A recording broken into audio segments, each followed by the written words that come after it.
Halo semua, kali ini kita akan menjelaskan tentang hewan yang bernama bebek. Sudah siap?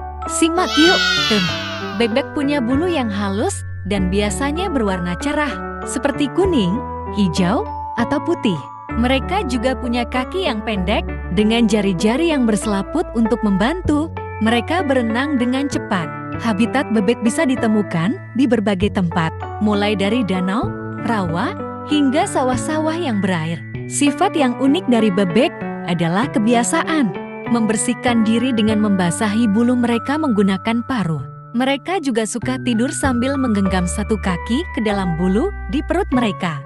Itu sebabnya bebek terlihat begitu manis dan menggemaskan.